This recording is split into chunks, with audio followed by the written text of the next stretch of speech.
अस्सलामुअलैकुम, मैं हूं शाज़ेब अहमद। बुलेटिन में खुशामदीद। सबसे पहले अहम खबर शामिल करते हैं। पेशावर में प्लाज्मा ब्लैक में फरोख्त होने लगा है। वो चीज़ जो अतिया की जाती है, लोगों ने इसे कारोबार बना लिया है। इंटरनेट पर अपीलों के कई पेजेस बन गए हैं। खुल्लम खुल्ला 8 से 10 लाख रुपए तक का डोनेशन मांगा जाता है।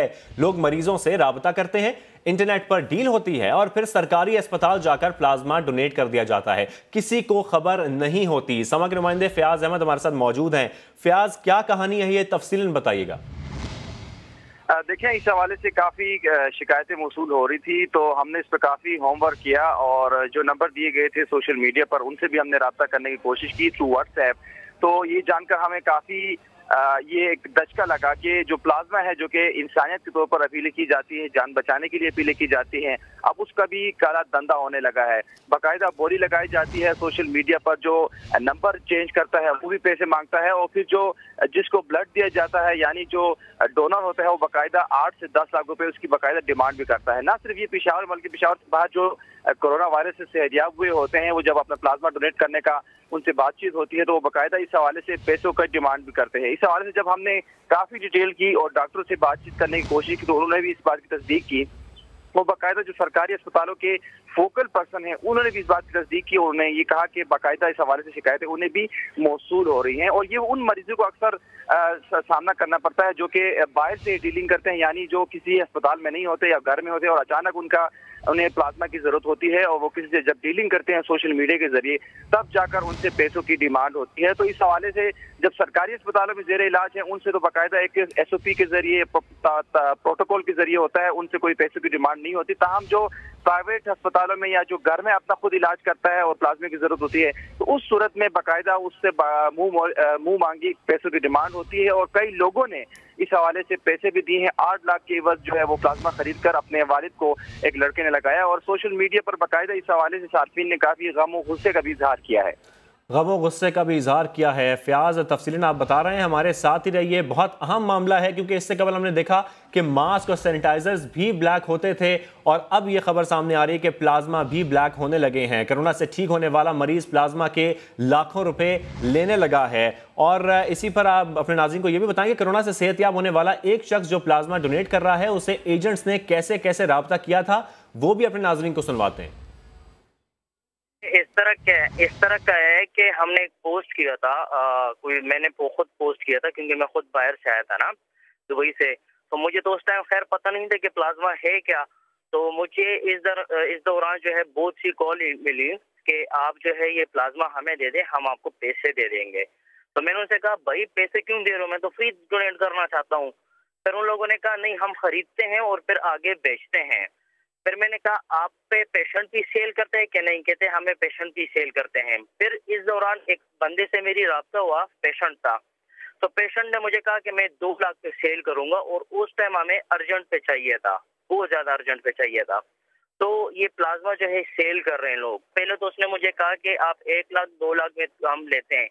फिर इस दौरान जो पेशेंट था कोरोना का, उसने पोस्ट किया था कि अगर किसी को प्लाज्मा रिक्वायर्ड है तो मुझसे राब्ता करे। फिर मैंने राब्ता किया उस टाइम, वो कह रहे कि मैं 6 लाख रुपए पे बेच रहा हूँ। 6 लाख में यानी भाई 600,000 उसमें आप क्यों बेच रहे? कह रहे कि लोग ले रहे तो हम बेच रहे हैं। तो इसी तरह के लोग हैं कि वो 8 लाख का भी बेच रहे हैं, 6 लाख का भी बेच रहे हैं। इसी मामले पर मजीद बात करते हैं। हमें इस वक्त ज्वाइन किया है ब्यूरो चीफ पेशावर तारिक आफाक साहब ने। तारिक आफाक साहब, बहुत शुक्रिया। अब तारिक साहब, रोज़ाना कई अमवात हो रही हैं और दूसरी जानिब हम देख रहे हैं कि सैनिटाइजर और मास्क के बाद अब ये प्लाज्मा भी ब्लैक होने लगा है। इंतजामिया खामोश क्यों है? देखिए, इंतजामिया जो ना यकीनन उसकी कोताही इसमें शामिल है। इस किस्म का जो ना एक मकरूह धंधा हो रहा है और मैं तो यही कहना चाह रहा हूँ कि हमारे अंदर इंसानियत जो है वो मर गई है। एक तरफ तो हम यही कह रहे हैं कि कोरोना जो ना हमारे अमाल का नतीजा है, तो हमारे अमाल यही है ना, हमारे अमाल सामने ही है कि एक इंसानियत जो ना मर गई है, एक इंसान मर रहा है। वहाँ पे जो ना प्लाज्मा के लिए खरीदो फरोख्त का सिलसिला जारी है और पैसे लिए जा रहे हैं। और इसमें हुकूमत की जहाँ तक आपने बात की है, तो हुकूमत तो देखें, हुकूमत तो इस वबा से निपटने में भी जो ना पूरी तरह नाकाम है। सबसे ज्यादा जो ना रेशो अगर आप देखें डेथ की, मोर्टेलिटी रेट जो ना वो KP में सबसे ज्यादा है। अस्पतालों में सहूलियात नहीं है, मरीज जो ना तड़प रहे हैं, डॉक्टर जो ना वो रुल रहे हैं।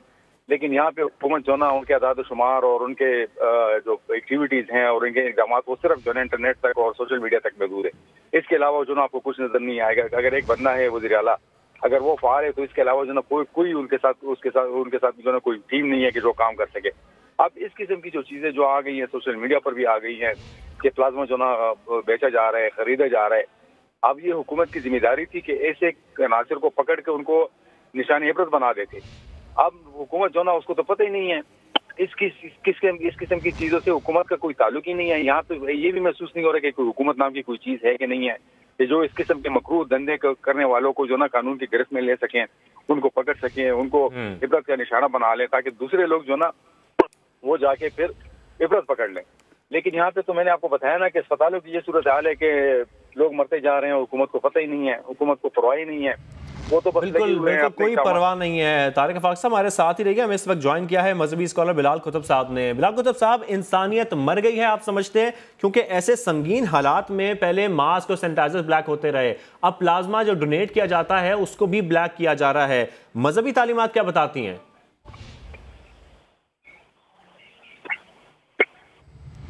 कि क्या पाकिस्तान में कभी इंसानियत जिंदा थी? अगर थी तो मुझे उसका हवाला जरूर दीजिएगा। मेरे नबी ने फरमाया सल्लल्लाहु अलैहि वसल्लम ने कि रोज़े क़यामत के करीब के जो वक्त होगा उसमें दो चीजें मुसलमानों के अंदर जरूर होंगी। एक, दुनिया की मोहब्बत उनमें आ जाएगी और दूसरा, मौत का खौफ। ये दोनों बातें इकट्ठी होती कभी समझ में नहीं आई थी कि अगर मौत का खौफ होगा तो दुनिया की मोहब्बत कैसे होगी।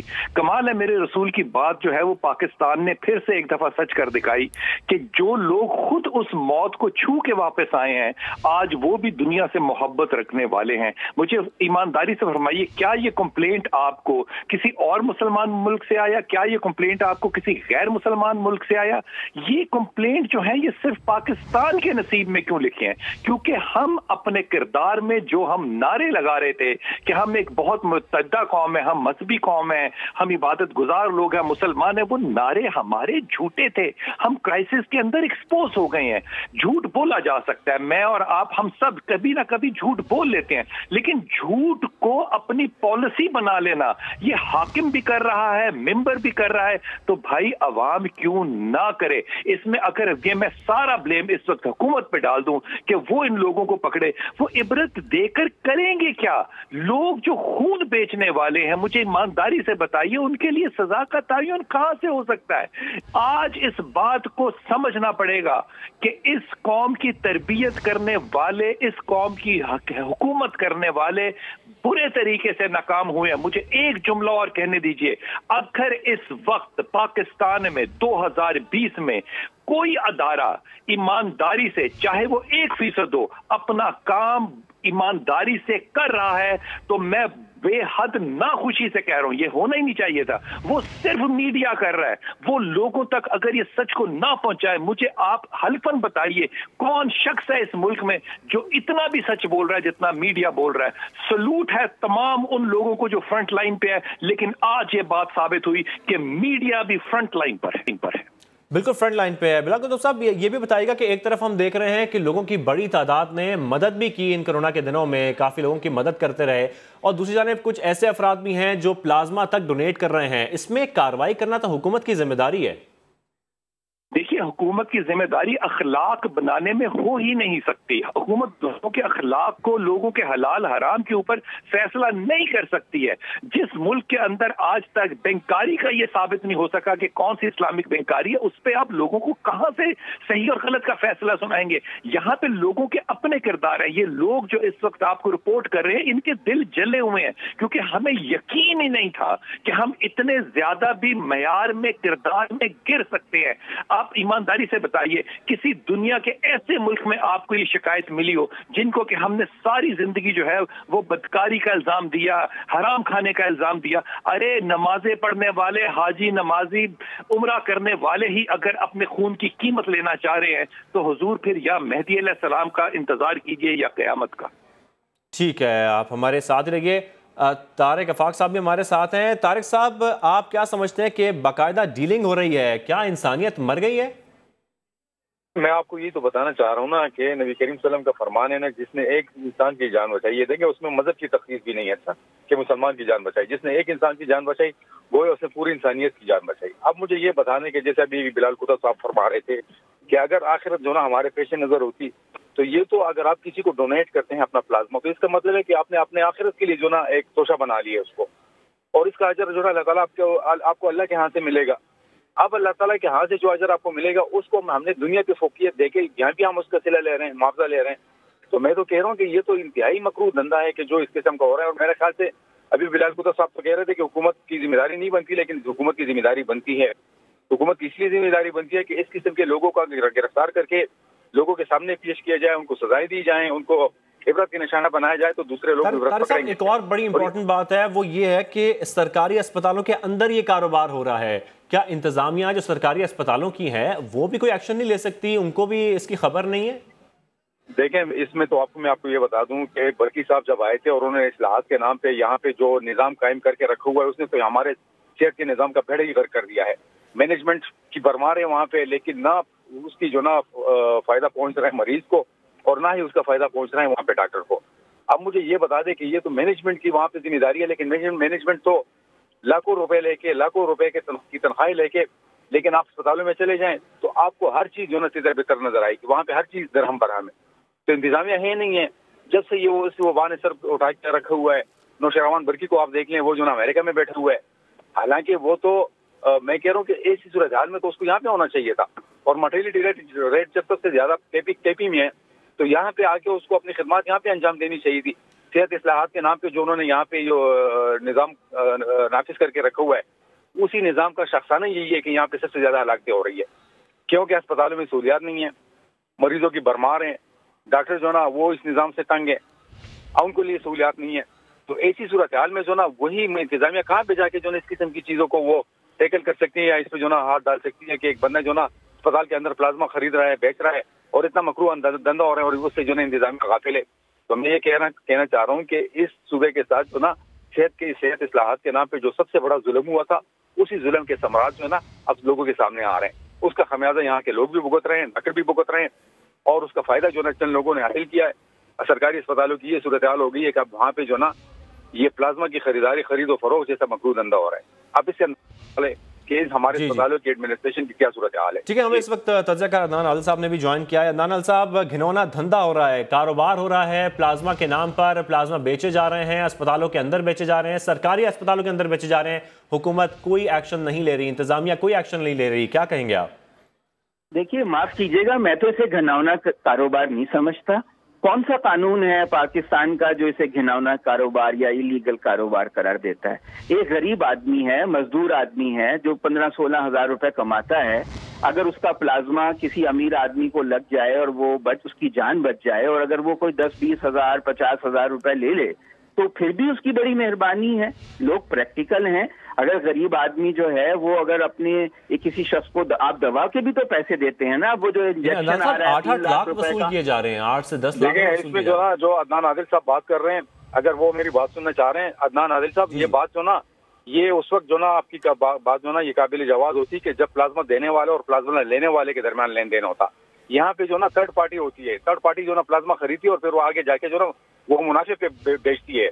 मैं इसको जो ना मकरूह धंधा कह रहा हूँ। अगर जो आप बात कर रहे हैं कि एक जगह जो ना एक बंदा प्लाज्मा दे रहा है और उसको जो ना प्लाज्मा लेने वाला बंदा अपने तौर पे जो ना कुछ चीज दे रहे थे, उसमें तो कोई चले ठीक है बात नहीं है। लेकिन मैं ये कहना चाह रहा हूँ कि जहाँ पे ये सूरत हाल हो कि थर्ड पार्टी जो ना इसको कारोबार बना ले, एक से प्लाज्मा ले रहा है दूसरे को खरीद बेच रहा है, तो इस चीज को मैं मकरूह कहना चाह रहा हूँ। बिल्कुल आफाक साहब जैसे कह रहे हैं कि बीच में डीलर्स हैं, हर शोबे में है। आप देखें ना, ज़राअत में भी है, किसान से 12 रुपए किलो प्याज लेते हैं और फिर शहर में 30-40 रुपए किलो बेचते हैं। कौन सा ऐसा कारोबार है जिसमें खाने से जो ना अदनान आदिल साहब, प्याज खाने या ना खाने से इंसानियत मरती या जिंदा नहीं होती। लेकिन प्लाज्मा जो ना इस वक्त आपको एक बंदा जो ना वो मौत के मुंह में है और उसको आप निकालने के लिए इस किस्म का सहारा ले रहे हैं। ठीक है, इस पर बिलाल कुतुब साहब की राय भी लेंगे। मेरे ख्याल में कुछ अच्छे लोग भी हैं और गरीब लोग बेच रहे हैं। अगर गरीब आदमी को कुछ पैसे मिल जाते हैं तो उसमें क्या बुराई? आपने इतने लोगों को गरीब क्यों रखा हुआ है? इतने बड़े बड़े फ्यूडल लॉर्ड्स हैं, उन लोगों ने गरीब लोगों को ना तमाम माशी वसाइल से महरूम किया हुआ है। तमाम माशी वसाइल पे एक छोटे से तबके का कब्जा है। अब गरीब आदमी अगर प्लाज्मा बेचकर 2 पैसे कमा लेता है तो उसमें क्या बुराई? अदनान आदिल साहब, मैं बसद एहतराम आपको ये बताना चाह रहा हूँ कि अगर एक गरीब आदमी अपने तौर पे जो है किसी अमीर शख्स को प्लाज्मा दे देता है और अमीर शख्स उसको कुछ मुआवजा दे देता है, इसमें तो कोई कबात नहीं है। लेकिन मैं ये कहना चाह रहा हूँ कि यहाँ पे ऐसे लोग कि जो एक बंदे से प्लाज्मा लेते हैं, अब मिसाल के तौर पर उन्होंने मुझसे प्लाज्मा ले लिया 10,000 पे और आगे जाके किसी अमीर शख्स को उसने जो 2 लाख में बेच दिया, तो मुझे ये बता दे इसमें जो ना गरीब बंदे का कहाँ पे फायदा हुआ? उसमें तो ये है कि हुकूमत को एक ब्लड बैंक बनाना चाहिए, प्लाज्मा बैंक बना ले हुकूमत उसमें लोग पर राय लेते हैं। बिलाल कुतुब साहब हमारे साथ हैं। बिलाल कुतुब साहब, आप क्या समझते हैं, क्या ये राय ठीक है कि ये जो मतलब जैसे बेचा जा रहा है ये बेचा जा सकता है, जो गरीब अफराद हैं वो इससे पैसा कमा सकते हैं? आपकी क्या राय है? देखिए, आफाक साहब भी ठीक कह रहे हैं और आदिल तो बहुत ही ज्यादा ठीक कह रहे हैं, लेकिन सवाल ये पैदा होता है और इसका जवाब भी बिल्कुल हाँ में ही होगा कि अगर खून बेचा जा सकता है तो इज्जत बेचने में क्या बुराई होगी? अगर गरीब आदमी यार इज्जत बेचना चाहता है और उसमें कोई बीच में मिडल मैन शामिल नहीं है तो इज्जत भी बेचनी कानूनी हैसियत होनी चाहिए। मामला यह है कि अगर 6 अरब 10 अरब 20 अरब रुपया वो आप एक आदमी को चीनी की मद में हुकूमती सतह पर दे सकते हैं, तो गरीब आदमी अगर 20,000 रुपए में या 20 लाख रुपए में अपना खून बेच रहा है तो ये जायज होना चाहिए। जब टॉप से बॉटम तक है ही करप्शन, कोई निजाम है ही नहीं, तो फिर मेरे ख्याल में बेचने और खरीदने में कोई पाबंदी होनी नहीं चाहिए। और ये जो मिडल मैन सिर्फ एक बुराई आदमी है, ये तो बात में मेरे ख्याल में अच्छाई है कि इंस्टीट्यूशनलाइज कर दिया आपने एक बुराई को। अब यही कानून अगर सही है तो फिर इस बात को सिर्फ खून तक नहीं रहना चाहिए। जो शख्स जिस चीज को बेचना चाहे उसका कानून हो या ना हो, अगर वो गरीब है तो उसके लिए जायज और हक है। ठीक है, आप तीनों के कमेंट्स जो हैं वो हमारे पास आ गए हैं। तारिक अफाक साहब हमारे साथ हैं और अदनान आदिल साहब, बिलाल कुतुब साहब, आप तीनों का बेहद शुक्रिया। यंग डॉक्टर्स एसोसिएशन के प्लाज्मा डोनेशन फोकल पर्सन कहते हैं कि हर किसी को प्लाज्मा लगाने की ज़रूरत वैसे ही नहीं पड़ती। लोगों की मजबूरी का फ़ायदा ना उठाया जाए, गैर कानूनी कारोबार को बंद होना चाहिए। जो कोरोना का मरीज़ होता है, भागम दौड़ में लगा होता है कि मुझे प्लाज्मा चाहिए, तो ये हर मरीज़ के लिए नहीं है। जो कि सख्त मरीज़ होते हैं और जो कंसल्टेंट एडवाइस करे जिन मरीज़ों के लिए, तो ये उनके लिए होता है। और भी मार्केट में आजकल जो है ना लोग प्लाज्मा बेच रहे हैं, तो हुकूमत को भी चाहिए कि इसके रोकथाम के लिए कोई हिकमत अमली तैयार करे ताकि जो इलीगल बिजनेस अभी शुरू हुआ है प्लाज्मा के हवाले से वो रुक जाए। और रिक्वेस्ट है गवर्नमेंट से कि जो प्लाज्मा फेरेसिस की जितनी मशीनें काइंडली उनको फंक्शन किया जाए। एक और अहम खबर शामिल करें। इस्लामाबाद में कोरोना के फैलाव में खतरनाक इजाफा हो गया है। जिला इंतजामिया ने सेक्टर G9 के मुतासरा इलाके सील कर दिए हैं।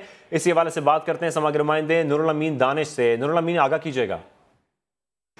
जी देखिए, इस्लामाबाद में कोरोना केसेस जो हैं उनकी तादाद में इजाफा होता जा रहा है, तो इसी वाले से ज़िले इंतज़ामिया ने कल G9 सेक्टर के कुछ हिस्से जो हैं G9-2 और G9-3 को सील करने के अहकाम जारी किए थे। और जो यहाँ के शहरी हैं उनको ये कहा गया था कि अपने जो शय खुर्दनी हैं वो ले लें, ज़ख़ीरा उसको कर लें। तो अभी आप देख सकते हैं कि उसके ऊपर अमल दरामद शुरू हो गया है और G9-2 G9-3 उसके अलावा जो मेन कराची कंपनी मरकज़ है उसको सील कर दिया गया है। मेरे अक्का में आप देख सकते हैं कि रेंजर्स और इस्लामाबाद पुलिस के जवान जो हैं उन्होंने एरिया को कॉर्डन ऑफ कर दिया है। जो कराची कंपनी है, अगर इसकी बात करें तो काफ़ी गुंजान आबाद इलाका है और इस्लामाबाद का एक बड़ा कारोबारी मरकज़ है। उसके अलावा जो ज़िले इंतज़ामिया है उन्होंने ये भी कहा है कि I9, I8, I10 और जो शहजाद टाउन का इलाका है वहाँ पर भी केसेस बहुत ज़्यादा आ रहे हैं, तो उनकी जो है उनको सुपरवाइज़ कर रहे हैं, उनकी निगरानी की जा रही है। और अगर ज़रूरत पड़ी तो आइंदा चंद दिनों में वहाँ पर भी कंप्लीट लॉकडाउन के इम्कानात हैं। तो G9-3, G9-2 और कराची कंपनी को इस वक्त मुकम्मल तौर पर जो है उसको वहाँ पर लॉकडाउन का आगाज़ कर दिया गया है। जी ठीक है नूरुल अमीन दानिश, आपका बहुत शुक्रिया। अब एक और तशवीशनाक खबर लाहौर से शामिल करते हैं, जहां कोरोना वायरस के मरीजों में इजाफा हो गया है। लाहौर के सरकारी अस्पतालों के ICU भर चुके हैं। लाहौर के बड़े अस्पतालों में एक भी वेंटिलेटर खाली नहीं है। सर्विस अस्पताल, जिना अस्पताल और जनरल अस्पताल के तमाम वेंटिलेटर्स पर कोरोना के मरीज मौजूद हैं। मजीद जानते हैं समा के नुमाइंदे दानियाल उमर से। दानियाल, क्या डिटेल्स हैं आपके पास? जी बिल्कुल, दिन ब दिन कोरोना के मरीजों में इजाफे महकमा सेहत पंजाब और हुकूमत पंजाब के लिए खतरे की घंटी बजा दी है। लाहौर के सरकारी अस्पतालों के तमाम ICUs भर गए हैं। जितने भी वेंटिलेटर्स लाहौर के अंदर बड़े सरकारी अस्पतालों के अंदर मौजूद हैं, उन पर मरीज मौजूद हैं और कोई ऐसा बड़ा सरकारी अस्पताल जिसमें वेंटिलेटर खाली हो ऐसा नजर नहीं आ रहा। सर्विसेज अस्पताल, जिना अस्पताल, जनरल अस्पताल, PKLI वेंटिलेटर इनमें जितने भी मौजूद हैं वो तमाम भर चुके हैं। न्यू अस्पताल के 50 में से जो एक वेंटिलेटर है वो खाली पड़ा हुआ है। टोटल 162 वेंटिलेटर्स लाहौर के लिए जो मुख्तस हैं उनमें से 154 पर इस वक्त मरीज मौजूद हैं और महकमे सेहत पंजाब के मुताबिक 95% लाहौर के जो वेंटिलेटर्स हैं वो भर चुके हैं। मजीद गुंजाइश नहीं रहेगी वेंटिलेटर्स पर मरीजों को लेने के लिए। साथ ही साथ जो हाई डिपेंडेंसी यूनिट्स हैं, 70% तक लाहौर के जो हाई डिपेंडेंसी यूनिट्स हैं वो भर चुके हैं। मजीद उन पे गुंजाइश नहीं रहेगी मरीजों को जिनको ऑक्सीजन लगना है वो देने के लिए। तो लाहौर की सिचुएशन जो है वो अब मजीद खराब होती जा रही है। जी ठीक है, सूरत हाल ख़राब होती जा रही है। दानियाल, बहुत शुक्रिया। तफसीलात के लिए आगे बढ़ें और आपको बताएं, वज़ीर आज़म इमरान खान एक रोज़ा दौरे पर लाहौर पहुँच गए हैं। ऐवान वज़ीर आला में ख़ुसूसी इजलास की सदारत करेंगे, जहाँ इंसदाद कोरोना के हवाले से उन्हें शहर के मुख्तलिफ मकामात पर स्मार्ट लॉकडाउन की तजावीज़ और सूबाई बजट के हवाले से ब्रीफिंग भी दी जाएगी। इसी पर मज़ीद बात करते हैं समा के नुमाइंदे मोहम्मद अली जड़ से। मोहम्मद अली जड़, बताइएगा वज़ीर आज़म की लाहौर में मज़ीद क्या मसरूफियात होंगी? देखिए जी, वज़ीर इमरान खान गुज़श्ता रात ही लाहौर पहुँचे थे। आपसे थोड़ी देर पहले ऐवान वज़ीर आला में पहुँचे। वज़ीर आला पंजाब उस्मान बुज़दार से उनकी 1-to-1 मीटिंग हुई, जिसमें उन्होंने न सिर्फ इंसदाद कोरोना, टिड्डी दल और इसके साथ साथ जो मुजव्ज़ा लॉकडाउन में तोसी का एक मामला है उस पर ब्रीफिंग दी जा रही है। आज देखा जाए तो वो एक मसरूफ़ दिन गुजारेंगे। वो सूबाई कैबिनेट के लोगों से भी के इजलास की भी मीटिंग करेंगे। इसके साथ साथ जो पंजाब हुकूमत की गुज़श्ता रोज़ एपेक्स कमेटी में एक तजवीज़ सामने आई थी कि लाहौर क्योंकि इस वक्त हब बन चुका है कोरोना वायरस का, तो इसलिए एक तजवीज़ है कि इसे 15 दिन के लिए मुकम्मल तौर पर लॉकडाउन कर देना चाहिए। इस हवाले से तमाम सिफारिशात जो हैं वो तय कर ली गई हैं। अब वज़ीर आज़म से मुशावरत के बाद उसे CEC में भेजा जाएगा और अगर वहाँ से मंजूरी मिलेगी तो फिर मुतवक्की है कि आइंदा हफ्ते से ये लॉकडाउन शुरू हो जाएगा दोबारा। लेकिन क्योंकि वज़ीर पंजाब जो वज़ीर आज़म हैं वो इस पे बज़िद हैं कि स्मार्ट लॉकडाउन होना चाहिए, मुकम्मल नहीं होना चाहिए। तो अब इस पे अब ये तय होना है आज के आया ये स्मार्ट लॉकडाउन होगा या मुकम्मल लॉकडाउन पूरे पंजाब में रखा जाएगा। क्योंकि एक तरफ अगर कोरोना की सूरत हाल बदतर है तो दूसरी तरफ अगर देखा जाए तो पंजाब के कई अजला हैं जहाँ पर टिड्डी दल का जो हमला है वो भी बुरे तरीके से जारी है। इसके साथ साथ वज़ीर आज़म को आज जो सूबाई बजट पंजाब हुकूमत ने पेश करना है उस हवाले से भी मुकम्मल तौर पर ब्रीफ किया जाएगा। आया वो इंसदाद कोरोना के लिए या तरक्याती कामों के लिए किस तरह के फ़ंड्स मुख्तस कर रहे हैं और उनकी तवज्जीहात क्या है। तो मुख्तलिफ इससे पहले वज़ीर आला पंजाब से जो वज़ीर ख़ारजा हैं शाह महमूद कुरैशी, उन्होंने भी मुलाकात की और जो भी पंजाब सेक्रेटेरिएट के हवाले से ठीक है, अहम मुलाकातें जारी हैं। लाहौर में मुख्तलिफ मकामात पर स्मार्ट लॉकडाउन की तजवीज़ भी ज़ेर बहस आएगी। बहुत शुक्रिया मोहम्मद अली जड़ आपका। Director general health services Balochistan doctor Salim Abro ने बड़ा दावा कर दिया। कहा सूबे की 90% आबादी कोरोना वायरस से मुतासर हो चुकी है। अगस्त तक 100% लोग वायरस का शिकार हो जाएंगे।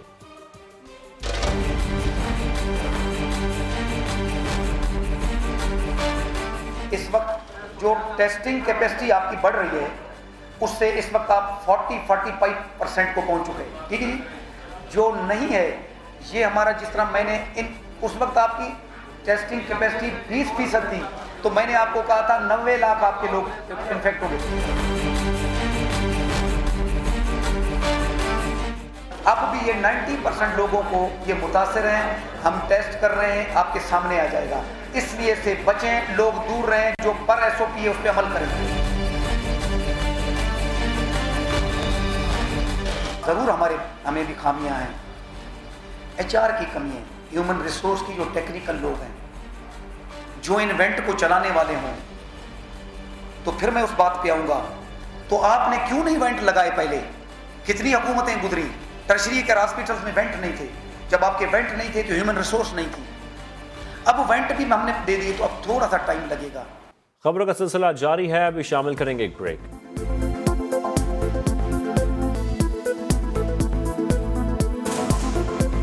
बजट की तजावीज़ कौमी असम्बली में पेश कर दी गई। 72 खरब 95 करोड़ रुपए के बजट में कोई नया टैक्स नहीं लगाया गया है। बजट के क्या कदुखाल हैं, बता रहे हैं साथी एंकर फवाद जैदी। माली साल 2020-21 का बजट कौमी असम्बली में पेश कर दिया गया है। इस बजट का हजम 72 खरब 95 अरब रुपए रखा गया है, जो गुज़श्ता साल के 82 खरब 38 अरब से 11% कम है। विफाकी हुकूमत इस बजट को रिलीफ बजट करार दे रही है, जिसका मकसद कोरोना की वबा से मईशत को पहुंचने वाले नुकसानात का इजाला करना है। ताहम मईशत के अहम शोबों को कोई खुसूसी रिलीफ इस बजट में नजर नहीं आ रहा। एहसास प्रोग्राम के तहत इमदादी रकम 187 अरब से बढ़ाकर 208 अरब रुपए की गई है, जो कोई बड़ा इजाफा नहीं। हुकूमत ने कोरोना की रोकथाम से मुतालिक दीगर अखराजात के लिए 70 अरब रुपए मुख्तस किए हैं। विफाकी हुकूमत ने इस बजट में कोई नया टैक्स नहीं लगाया। ताहम दूसरी जानिब FBR के रेवेन्यू अहदाफ में 27% का इजाफा किया गया है। हुकूमत ने बजट खसारे का तखमीना 3195 अरब रुपए लगाया है, जो GDP का 7% बनता है।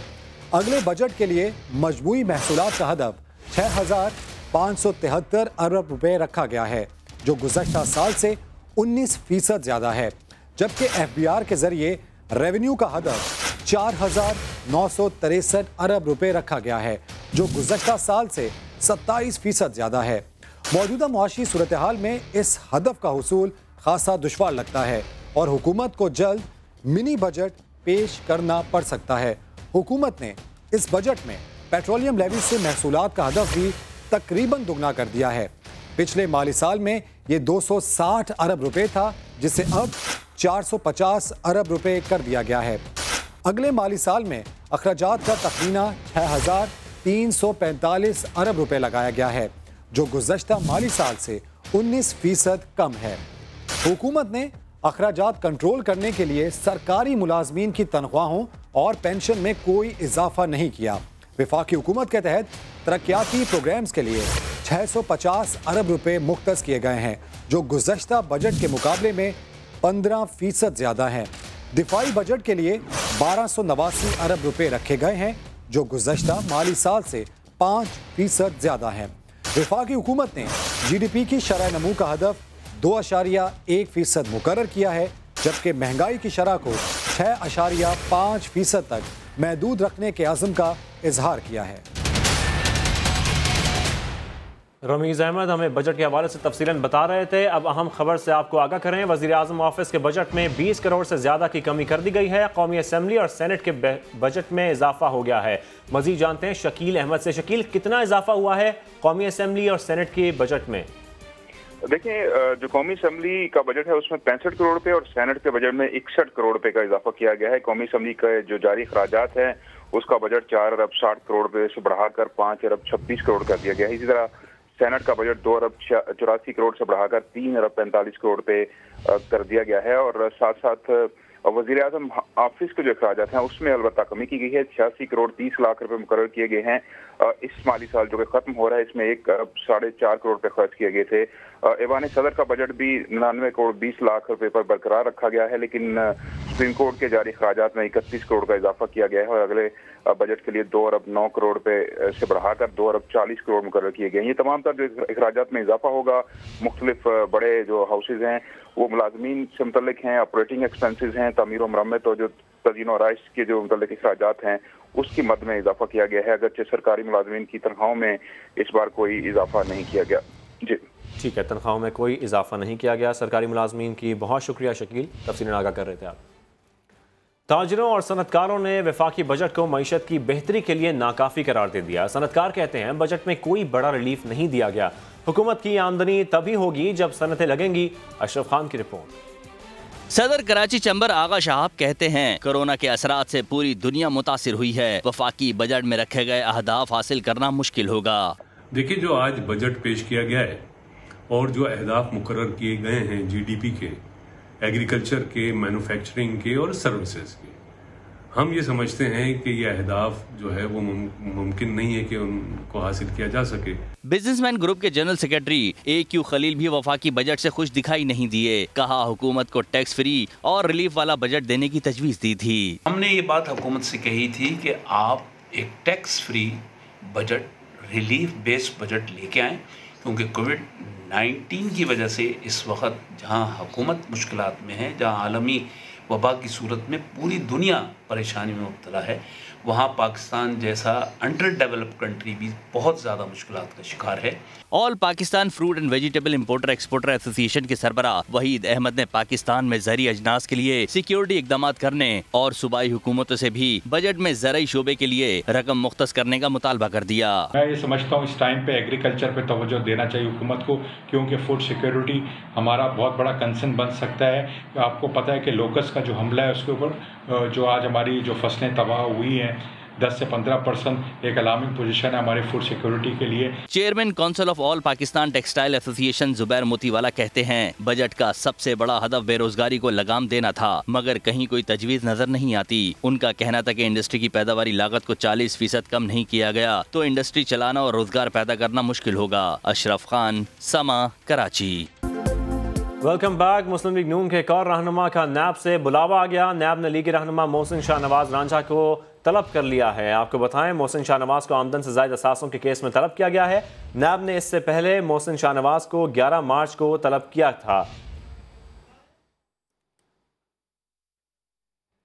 सऊदी अरब में मुकीम पाकिस्तानियों के लिए अच्छी खबर आ गई है। हुकूमत की जानिब से खुसूसी परवाज़ों की इकॉनमी क्लास का किराया फिक्स कर दिया गया है। मजीद जानते हैं समा के नुमाइंदे अशरफ खान से। अशरफ, कितना फिक्स किया गया है किराया, क्या किराया होगा अब?